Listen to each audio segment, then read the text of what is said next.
আমি একথা বলবো না যে মাদ্রাসায় পড়লে সব ফেরেশতা হয়, আর এটাও বলবো না যে জেনারেল এডুকেশনে যারা লেখাপড়া করে তারা সবাই উল্টা হয়ে যায়, আমি ওটাও বলবো না।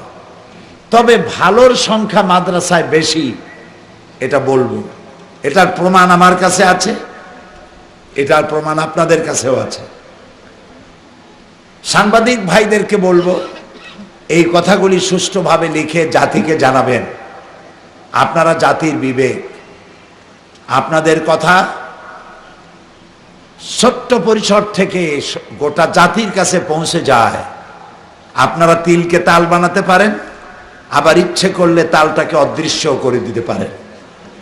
কাজে আমরা আশা করব তিলকে তাল রাখবেন, তিলকে তিল রাখবেন, তালকে তালই রাখবেন, অদৃশ্য করবেন না। আজ যদি বাংলাদেশের সমস্ত জেলখানাগুলি তালাশ করা হয় এবং প্রত্যেকটি জেলখানা যদি জরিপ করা হয় যে এই জেলখানার ভিতরে কয়েদি কত শ্রেণী, চোর, ডাকাত, দস্যু, হাইজাকার, হন্তারক, ধর্ষক, মুনাফাখোর, চোরাকারবারি, নেশাখোর, এই যতগুলি কোয়ালিটির আসামি আছে, এই আসামিগুলির মধ্যে বাংলাদেশের প্রত্যেকটি জেল জরিপ করা হোক, এর মধ্যে মাদ্রাসায় শিক্ষিতদের হার, এর পার্সেন্টেজ কত? মসজিদের ইমাম কতজন, হাফেজে কোরআন কতজন, মাদ্রাসার শিক্ষক কতজন? এটা কি হিসাবের দিক থেকে হিসাব করলে মাদ্রাসায় শিক্ষকদের সংখ্যা বেশি হবে না কম হবে? একেবারে নাই আমি তা বলবো না, আমি আপনাদের সাথে একমত না। কিছু আছে, কিছু আছে, তবে সংখ্যা আটার মধ্যে নেমুকের মতো, একেবারেই ন্যূনতম। এটা কেন? এটা এই জন্য যেহেতু এখানের পড়াশোনার মান ভালো, এখানে পরকালের জবাবদিহিতা শেখানো হয়, এখানে আল্লাহকে চেনানো হয়, রসুলকে চেনানো হয়, এখানে পড়ানো হয় মা ইয়ালফিজু মিন কাউলিন ইল্লা লাদাইহি রাকিবুন আতীদ। মানুষ এমন কোনো কথা বলে না, লেখে না যা রেকর্ড না করে ফেরেশতারা, সব লিপিবদ্ধ হয়। এ জাতীয় অসংখ্য আয়াত ব্যাখ্যা এবং তাফসীর সহকারে বোঝানো হয়, তাই তাদের মধ্যে ভীতির সঞ্চার হয়, জবাবদেহিতার প্রশ্ন ওঠে। বলতে পারেন তাহলে এই যে জেএমবিতে যারা ধরা পড়লো তারা তো দেখা যায় মাথায় টুপি আর দাড়ি। কনভিক্টেড আসামি যারা, যাদের জেলে ফাঁসি হয়েছে, ফাঁসির অর্ডার হয়েছে, অথবা যাবজ্জীবন জেল হয়েছে, এই আসামিগুলো যখন টিভিতে দেখানো হয় দেখবেন এদের সকলের মুখে দাড়ি আর টুপি। এগুলি কিন্তু আগে ছিল না। জেলে গেছে, মৌত একেবারে মাথার কাছে, সারা জীবনের জেল, তখন দাড়ি আর টুপি রাখা আরম্ভ করে। আর এইটা দেখে মানুষেরা মনে করে দাড়ি টুপিওয়ালারাই এই কামগুলো করে। এবং এইটাকে বুঝাবার জন্য নাটকেরও বিরাট অবদান। নাটক যারা তৈরি করে, নাটকগুলিতে দেখবেন ভিলেন পার্টে যাকে আনানো হয় একজন খারাপ চেয়ারম্যান, একজন খারাপ লোক, এই খারাপ ভূমিকায় যাকে দিয়ে অভিনয় করানো হবে তার ঘাড়ে একটা রুমাল থাকতে হবে, মাথায় টুপি থাকতে হবে, মুখে দাড়ি থাকতে হবে। এগুলি ঠিক কিনা? এর দ্বারা প্রমাণ করা হচ্ছে টুপি, দাড়ি, এগুলি রুমাল, এগুলি মানেই হচ্ছে খারাপ। এটাকে চিত্রিত করা হচ্ছে। এইভাবে চিত্রিত করে আলেম সমাজকে হেয় প্রতিপন্ন করার প্রচেষ্টা চালানো হচ্ছে, কিন্তু এতে কোনো লাভ নেই, কোনো লাভ হবে না। কারণ জনগণের কাছে সব থেকে শ্রদ্ধার পাত্র ওলামারা। ঠিক, কিন্তু বললেন খুবই আস্তে। তার মানে হলো, আস্তে কেন বলছেন তাও আমি জানি। হাতির চোখ তার দেহ অপেক্ষা খুবই ছোট। হাতি যদি তার অবয়ব সম্পর্কে নিজের চোখ দিয়ে জানতে পারত তাহলে বুঝতো তার অবয়ব কত, শক্তি কত। চোখ ছোট হওয়ার কারণে নিজের সম্পর্কে ধারণা নাই। আলেমদের দৃষ্টিভঙ্গি প্রশস্ত না হওয়ার কারণে তার নিজের শক্তি সম্পর্কে অভিজ্ঞতা কম। আপনারা তো সেই আলেম, যে আলেমরা ঐক্যবদ্ধ হলে পরে দেশ গঠন হয়।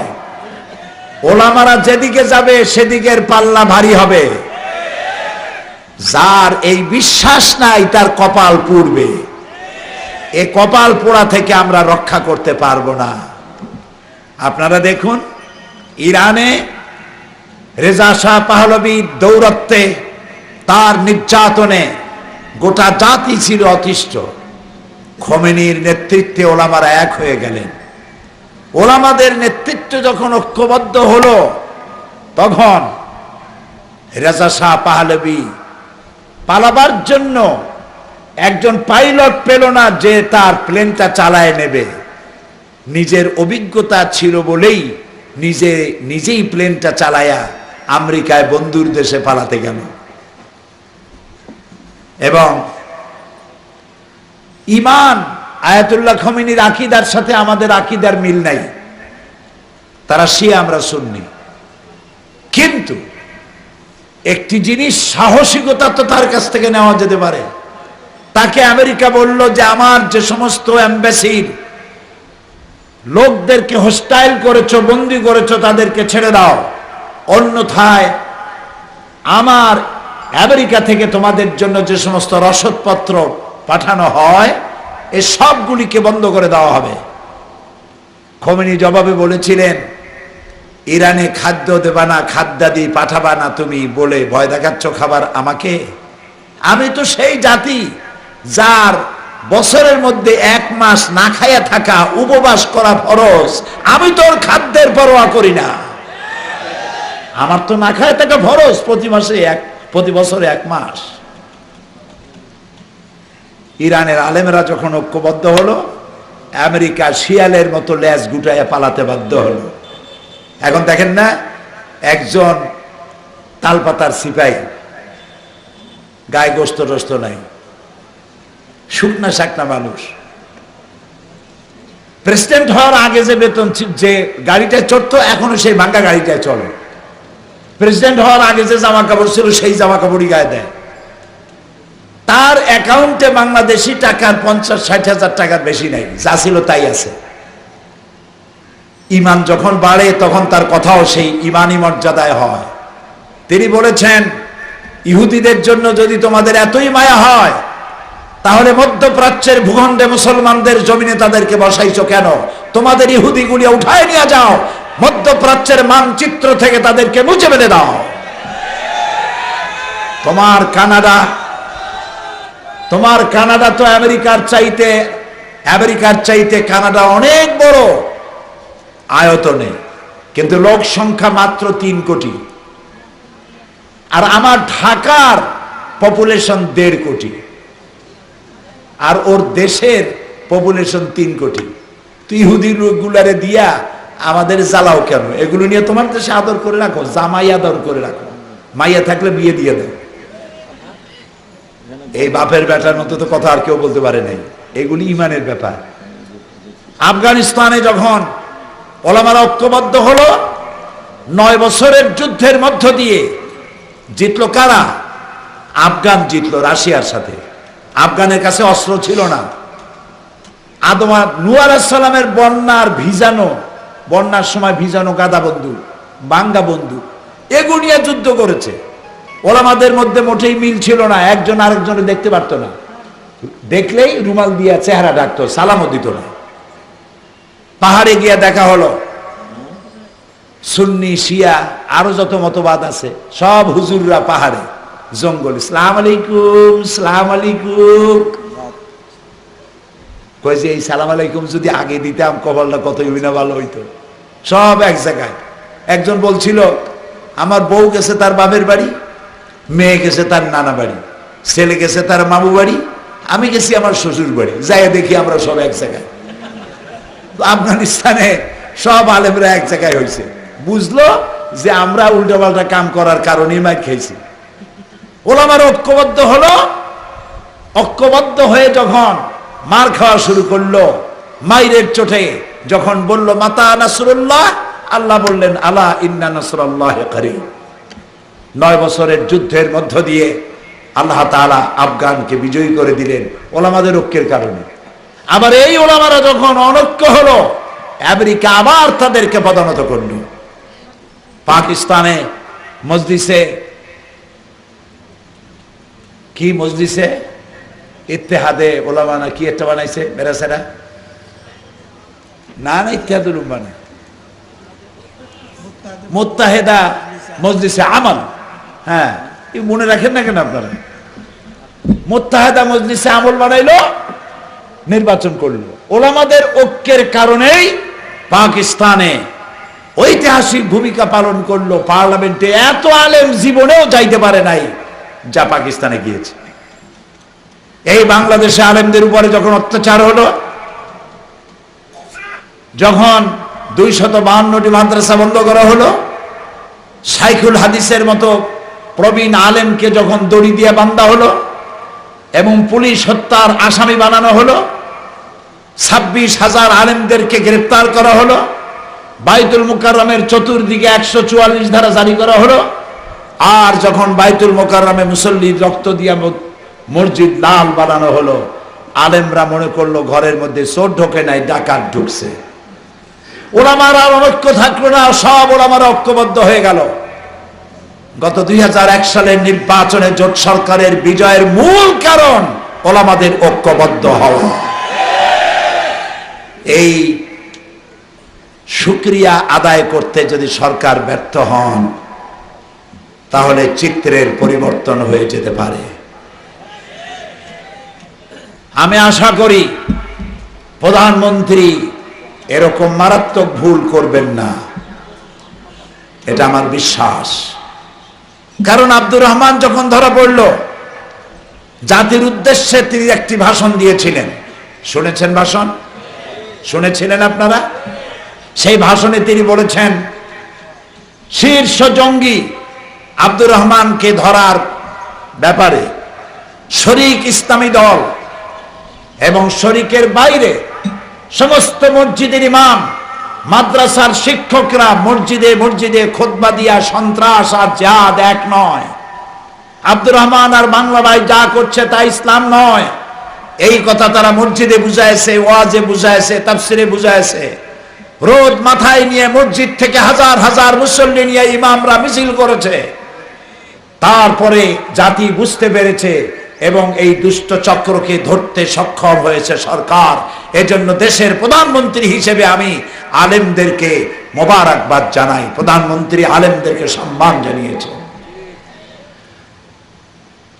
প্রধানমন্ত্রী যেমন ওলামাদেরকে সম্মান জানিয়েছেন, ধন্যবাদ জানিয়েছেন, বাস্তবতার কারণে, সত্যের কারণে এই সব দুষ্ট চক্রকে ধরার জন্য আলেমদের ভূমিকা সব থেকে বেশি। এটা বুঝতে পেরে যেমন তিনি ওলামাদেরকে ধন্যবাদ দিয়েছেন, আজকে এই মহাসমাবেশ থেকেও আমরা প্রধানমন্ত্রীকে ধন্যবাদ জানাই। সাথে সাথে একথাও বলতে চাই, ধন্যবাদ আমরা দিতে থাকবো, আপনি নিতে থাকবেন, এটা তো হয় না। গিভ অ্যান্ড টেক, কিছু দিবেন কিছু নিবেন। আমাদের দাবি ন্যায্য দাবি এবং এটি আপনার ওয়াদা। এই ইবতেদায়ী মাদ্রাসা আপনি শুরু করেন নাই, এই ইবতেদায়ী মাদ্রাসা করেছেন বাংলাদেশের স্বাধীনতার মহান ঘোষক প্রেসিডেন্ট জিয়াউর রহমান সাহেব। আমরা দোয়া করি আল্লাহ তাকে জান্নাতুল ফেরদাউস নসিব করুন। কারণ তিনি দেখেছিলেন প্রত্যেকটা ইউনিয়নে একটা করে হাই স্কুল যদি থাকে, সেই হাই স্কুলটিকে বাঁচাবার জন্য অনেকগুলি প্রাইমারি স্কুল আছে, প্রাইমারি স্কুল ফিডার সেন্টার। এটা না থাকলে হাই স্কুল থাকবে না। তিনিও বুঝতে পেরেছেন ইবতেদায়ী মাদ্রাসা যদি না থাকে তাহলে দাখিল মাদ্রাসা থাকবে না, দাখিল না থাকলে আলেম ফাজেল থাকবে না। এটা তিনি বুঝেছিলেন বলেই ইবতেদায়ী মাদ্রাসা সৃষ্টি করেছিলেন। আমরা তার জন্য প্রাণ ভরে দোয়া করি।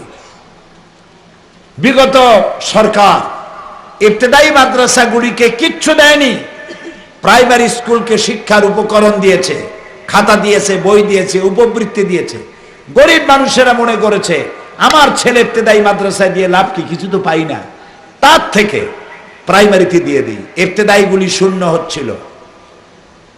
বিগত সরকার ওরা যাতে মাতাল হলেও তাহলে ঠিক আছে, ওরা কখনো বলবে না যে মাদ্রাসা বন্ধ করে দেব।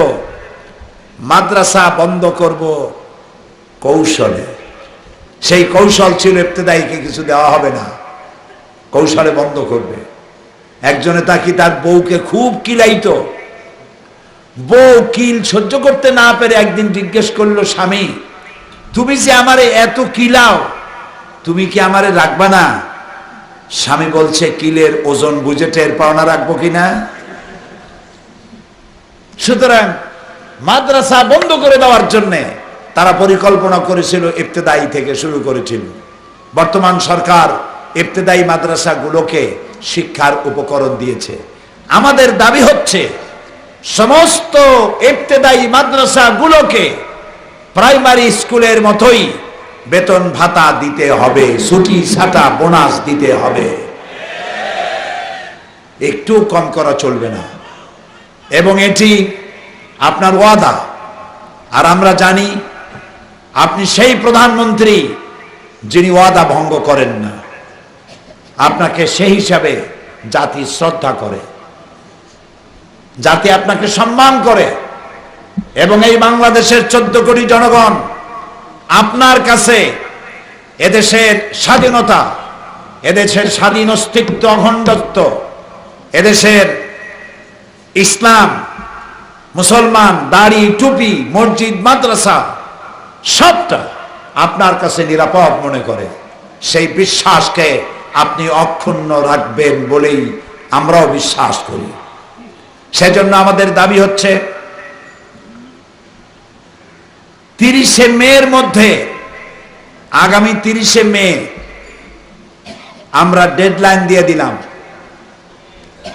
অনেক অপেক্ষা করেছি, অনেক অপেক্ষা করেছি। আগামী 30শে মের মধ্যে আপনার মুখ থেকে ঘোষণা শুনতে চাই, ফাজেল এবং কামেলের মান দেওয়া হলো। সেই সাথে ডেডলাইন কেন দিলাম এটাও জানতে হবে। ডেডলাইন দিয়েছে এই কারণে, জুন মাসে আপনি বাজেট দিবেন। যদি আপনি 30শে মের মধ্যে ফাজেল কামেলের মান না দেন, তাহলে বাজেটের জন্য কোনো বরাদ্দ থাকবে না। আর তার অর্থই দাঁড়াবে ফাজেল আর কামেল মান পাইল না। এবং এটাও জানি আপনি কোন কোন ক্ষেত্রে বিব্রত হয়েছেন। সেটি হলো, যখন এই আন্দোলন তুঙ্গে উঠল, ফাজেল কামেলের মান চাই, তখন যাদের দাখিলের মান নাই, আলেমের মান নাই, যারা আলিয়া মাদ্রাসারে বলে সবকিছু খালিয়া, তারাও মাঝখানে এসে দাবি জানাইলো তাদেরও স্বীকৃতি দিতে হবে এবং আরবি ইসলামী বিশ্ববিদ্যালয় না দিলে মান নেব না। এই দাবি দিয়ে আপনাকে বিব্রত করেছে। আমরা কিন্তু তাদের সাথে একমত নই। আমরা একটা ব্যাপারে একমত, কওমি মাদ্রাসার স্বীকৃতি আমরাও চাই। কারণ আমার দুই চোখ আমার কাছে যেমন প্রিয়, আলিয়া এবং কওমি মাদ্রাসাও আমার কাছে ইসলাম প্রচার প্রসারে ঠিক তেমন প্রিয়। তারা আমাদের বিরুদ্ধে যদি কিছু বলেন, আমরা তার জবাব দেব না, দরকার মনে করি না। আজকে কেউ কেউ মেদেছেন, পত্রিকায় সমানে আসতেছে মাদ্রাসার 6ষ্ঠ শ্রেণীতে মাওলানা মওদুদীর বই পড়তে দেওয়া হবে না। আমার প্রশ্ন, 6ষ্ঠ শ্রেণীতে মাওলানা মওদুদীর কোন বইটি পড়ানো হয়? বইটির নাম বলেন। এই যে শিক্ষক সবাই বলেন, মাওলানা মওদুদীর কোন বই 6ষ্ঠ শ্রেণীতে পাঠ্য তালিকাভুক্ত আছে? একটা বইও আছে? মাওলানা মওদুদীর লেখা কোন বই, কোন লাইন আছে? যারা নাই বলতেছেন হাত উঁচু করে দেখান। তাহলে এবার মাদ্রাসার শিক্ষকদের টাকা খাইয়া যে পত্রিকা তৈরি হলো সেই পত্রিকাই এই মিথ্যে কথা লিখে জাতিকে বিভ্রান্ত করছে। মাওলানা মওদুদীর বা জামাত ইসলামীর এমন কোন কাঙ্গালিপনা পড়ে নাই যে পুশিং ড্যাশিং করে তারপরে মওদুদীর বই পড়ার জন্য বলতে হবে আল্লাহর হস্তে মওদুদীর বই খেলা পড়েন, এই দুঃখ জামাত ইসলামীর নাই। মাওলানা মওদুদীর বই ছাপা হয় 48টা ভাষায় এবং সারা পৃথিবীতে তা ছড়িয়ে পড়ে, কোন দুঃখ নাই এই বই ড্যাশিং পুশিং করা। মধ্যপ্রাচ্যে যান, যে দেখবেন সেখানকার যত বড় বড় আলেম আছে, যেসব আলেমদের জুতা সাফ করার যোগ্যতা আপনাদের নাই, সেই সব আলেমরা মাওলানা মওদুদীর নাম নেওয়ার সময় বলে আল ওস্তাজ আল মওদুদী রাহিমাহুল্লাহ। কাজে আপনাদের এই ফাজলামি, এই বাঁদরামি, এগুলো দিয়ে কিচ্ছু করতে পারবেন না, কোনো লাভ নাই, কোনো লাভ নাই। আমি স্পষ্ট ভাষায় বলছি, মাদ্রাসার কোন পাঠ্য তালিকায় মাওলানা মওদুদীর কোন বই নাই। মিথ্যে কথা বলা হচ্ছে, মিথ্যে অপপ্রচার করা হচ্ছে। সুতরাং বিব্রত করেছে প্রধানমন্ত্রীকে আরবি বিশ্ববিদ্যালয় চাই। আরবি বিশ্ববিদ্যালয় না হলে আমরা ফাজেল কামেলের মান নেব না। আমরা আপনাদের সাথে একমত নই। আমার পানি খাওয়া দরকার, কিন্তু আমি এটা বলবো না যে গ্লাস না দিলে আমি বোতলটা নেব না। আমি অতটা পাগল হইনি। গ্লাস না দিলেও বোতল ভরা পানি আমি চাই, গ্লাস ছাড়াও খাইতে পারবো। কাজে আমার ফাজেল আর কামেলের মান দরকার। বিশ্ববিদ্যালয় সরকার যদি ইচ্ছে করে বিশ্ববিদ্যালয়ের আন্ডারে দেবে, আমি বলেছি তার জন্য কোনো অবকাঠামো নির্মাণের প্রয়োজন নাই। ঢাকা আলিয়া মাদ্রাসা যথেষ্ট, ওখানে সাইনবোর্ড লাগায় দেন ইসলামী বিশ্ববিদ্যালয়, তার আন্ডারে এফিলিয়েটিং ক্ষমতা শক্তি তাকে দিয়ে, তার মাধ্যমে দিয়ে দেন, কে টাকায়? আমরা মান চাই।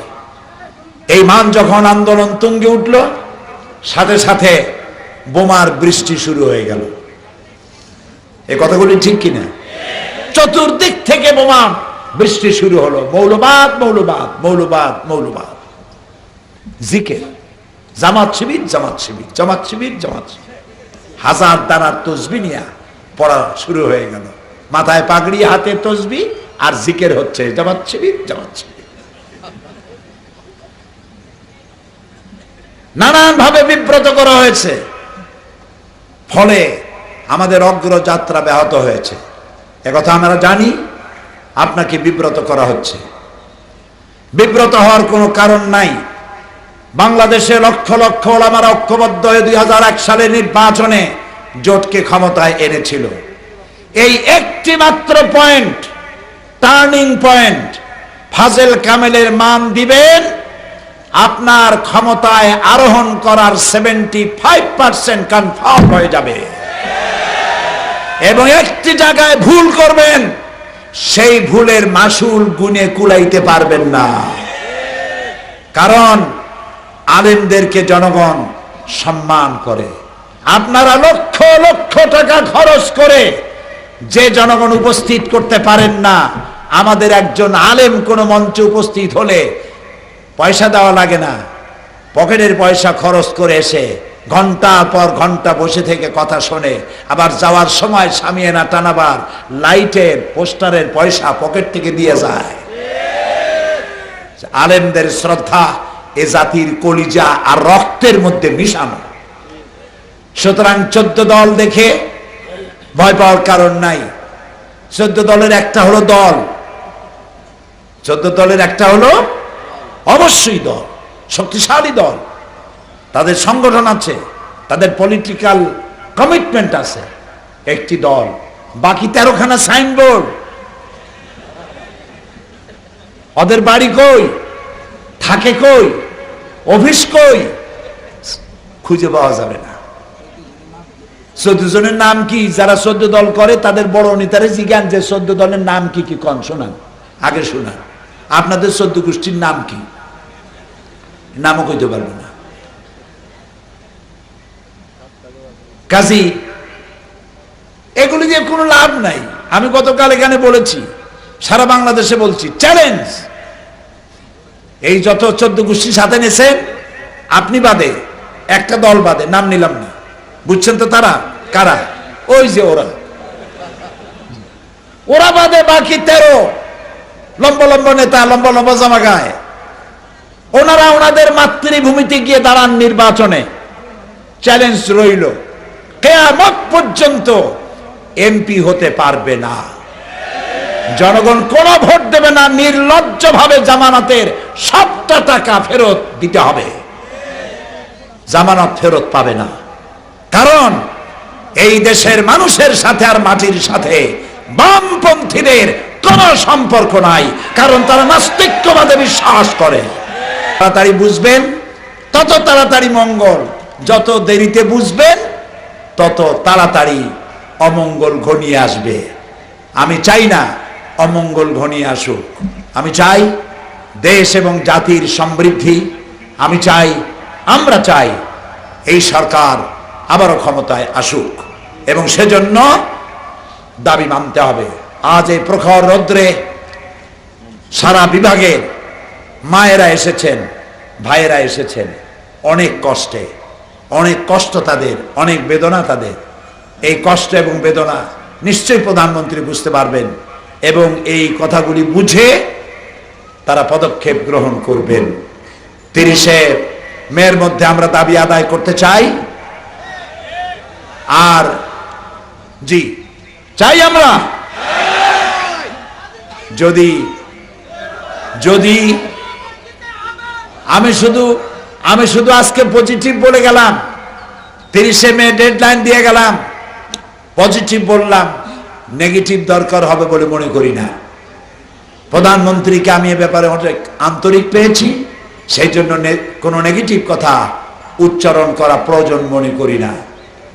আল্লাহ তাআলা তৌফিক দান করুন এই সরকারকে, যেন নিজের পায়ে নিজে তারা কুড়াল না মারেন, তারা যেন গাছের ডালের আগায় বসে গোড়া না কাটেন। হাল জাযাউল ইহসান ইল্লাল ইহসান, উপকারীর উপকার করা ছাড়া এর বিনিময় আর কিছু হতে পারে না। সুতরাং যে ওলামারা আপনাকে সম্মান করে, সেই ওলামাদের দাবির প্রতি আপনি সম্মান করবেন।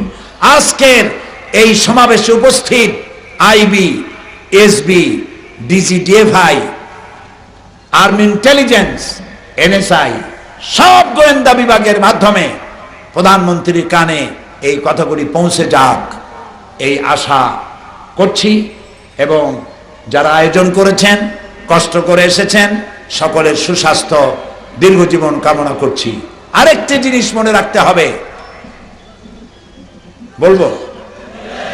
বলবো আমি নেগেটিভ বলতে চাই নাই কেন, ছোট্ট একটা ব্যাখ্যা দিয়ে দেই। লেপে যদি সার পোকা হয়, রাজশাহীতে সার পোকা হয় না? হয় না? হয় কি না? লেপে সার পোকা হয়েছে, কোন বুদ্ধিমান মানুষ কি সার পোকা দূর করার জন্য লেপে আগুন দেয়? মেয়ে লোকের মাথায় উকুন হয়, কারণ চুলও বেশি, আর পুরুষের চাইতে তাদের মাথা ঠান্ডাও বেশি। এই জন্য উকুনেরা এটা একটা অভয়ারণ্য মনে করে। কোন মেয়ে লোক পৃথিবীতে এমন নাই যে উকুন তাড়াবার জন্য মাথার চুলে আগুন দেয়। এটা করে নাকি? করে না। সুতরাং আমি নেগেটিভ এই কারণেই বললাম না, পজিটিভের মধ্যেই থাকি। আশা করি আমার এই কথা বোঝার জন্য যথেষ্ট হবে। আকলমন্দ কো এক হরফ, কি জানি, আকলমন্দ কো এক হরফ ইশারা কাফি, নাদান কো কাফি নেহি কিলো ঘুষি। তা আমি বুঝি, আশা করি সরকার বুঝে ফেলবেন আমাদের কথা, আমাদের আবেগ, এর প্রতি শ্রদ্ধা জানাবেন। সকলের সুস্বাস্থ্য আর দীর্ঘ জীবন কামনা করি। আল্লাহ হাফেজ। বাংলাদেশ জিন্দাবাদ। হ্যাঁ, দোয়া হবে, দোয়া হবে। ইউসুফ সাহেবের বইটা এখানে আছে। ও, আর ওই যে জেহাদ আর সন্ত্রাস নিয়ে যে গন্ডগোল বাঁধছে, আব্দুর রহমান এবং বাংলা ভাই জেহাদ করতেছে, এটা জেহাদ নয়, এটা সন্ত্রাস। বলেন এটা কি? সন্ত্রাস, এটা জেহাদ নয়। কোন ব্যক্তি কোন সংগঠনের পক্ষ থেকে জেহাদের ঘোষণা দিতে পারে না, হারাম এবং হারাম। জেহাদের ঘোষণা দিতে পারে কেবলমাত্র নির্বাচিত কোন সরকার ছাড়া জেহাদের ঘোষণা কেউ দিতে পারে না। কাজী জেহাদ কি সেটা বোঝার জন্য আলেমদেরকে বুঝতে হবে। সে ব্যাপারে আমার জীবিত ওস্তাদ একজনই আছেন এখন, হযরত মাওলানা আবুল কালাম মোহাম্মদ ইউসুফ শাইখুল হাদিস মুফাসসির কোরআন। তার লেখা ইসলামের জেহাদ, ছোট্ট একটা বই, মাত্র 5 টাকা দাম। কোথায় পাওয়া যাবে? এইখানে পাওয়া যাবে। এইখানে মানে সেইখানে। আর আমার লেখা জঙ্গি ও সন্ত্রাস দমনে ইসলাম, এটিও পড়া দরকার। এটির মধ্যে জঙ্গি কারা, কেন জঙ্গিবাদ চালাচ্ছে বাংলাদেশে, কোরআন হাদিস কি বলে, এটাও তার মধ্যে লেখা আছে। আপনারা কিনবেন, নিয়ে যাবেন। আল্লাহুম্মা আমিন। রব্বানা যালামনা আনফুসানা ওয়া ইন লাম তাগফির লানা ওয়া তারহামনা লানাকুনান্না মিনাল খাসিরিন। আল্লাহ তাআলা তোমার আরশে আজিম থেকে দয়া করে এই মাদ্রাসা, রাজশাহী মাদ্রাসা ময়দানের দিকে রহমতের নজরে তাকাও। আমাদের সকলের জীবনের গুনাহ খাতাকে মাফ করে দাও। আমাদের মা বাপ মুরব্বীকে আল্লাহ তুমি দয়া করে ক্ষমা করে দাও। আল্লাহ তাআলা একটা বড় উদ্দেশ্য নিয়ে আমরা এখানে একত্রিত হয়েছি। আল্লাহ তাআলা দাখিলের মান আছে, ফাজেলের মান আছে, আলেমের মান আছে। ফাজেল কামেলের মান নাই বলে ফাজেলে ছাত্র পাওয়া যায় না, কামেলে ছাত্র পাওয়া যায় না। এক সময় এমন আসতে পারে, এটা না হলে পরে মাদ্রাসা শিক্ষা বন্ধ হয়ে যেতে পারে। আয় আল্লাহ, আর মাদ্রাসা শিক্ষা যদি বন্ধ হয়ে যায়, তোমার মসজিদে কারা যাবে, কারা তোমার নাম নিয়ে বাগানে বাগানে, গ্রামে গঞ্জে, শহরে বন্দরে তোমার গুণগান গাইবে কারা? আল্লাহ তাআলা তুমি দয়া করে ফাজেল আর কামেলের মান যেন এই সরকার দিয়ে দেয়, এই সুমতি তুমি দান করে দাও। যে কমিটি গঠন করা হয়েছে এই মান দেওয়ার জন্য, সেই কমিটির প্রত্যেকটি সদস্যের কলিজার ভেতরে মাদ্রাসার মহব্বত পয়দা করে দাও। এবং এটা না দিলে পরে কিয়ামতে যে শাস্তি হবে সেই অনুভূতিও তাদের মধ্যে জাগ্রত করে দাও। আল্লাহ তাআলা বর্তমান প্রধানমন্ত্রীকে তৌফিক দাও, আগামী বাজেট আসার আগেই ফাজেল কামেলের মান যেন তিনি ঘোষণা দিয়ে দেন। তোমার কাছে সাহায্য কামনা করি। আল্লাহ তাআলা আমাদের এই প্রিয় জন্মভূমি বাংলাদেশের স্বাধীনতার সার্বভৌমত্ব কিয়ামত পর্যন্ত হেফাজত করো। বর্তমান সরকারকে 4.5 বছর দেশ পরিচালনায় যে ভুল হয়েছে, ত্রুটি হয়েছে, গুনাহ হয়েছে, সবটা মাফ করে দিয়ে আগামীতেও তাদের হাতে ক্ষমতা তুলে দাও। যাদের কাছে ইসলাম, মুসলমান, টুপি, দাড়ি, মাদ্রাসা, মসজিদ নিরাপদ, আল্লাহ তাআলা তাদেরকেই ক্ষমতা দাও। আল্লাহুম্মা লা তুসাল্লিত আলাইনা মান লা ইয়ারহামুনা। আল্লাহ তাআলা ভাই বোনেরা কষ্ট করে এসেছেন, বোনেরাও বহুত কষ্ট করেছেন, তাদের প্রতিও তুমি রহম করো। প্রত্যেকের স্বাস্থ্য ভালো রাখো, রোগ ব্যাধি মাফ করো, দিলের নেক আশা পুরা করো। প্রত্যেকের মাদ্রাসাগুলির রেজাল্ট আল্লাহ তুমি ভালো করো। ইবতেদায়ী মাদ্রাসার শিক্ষকরা না খাইয়া কষ্ট করে কি যে কষ্ট তারা করতেছেন, আল্লাহ তোমার চাইতে কে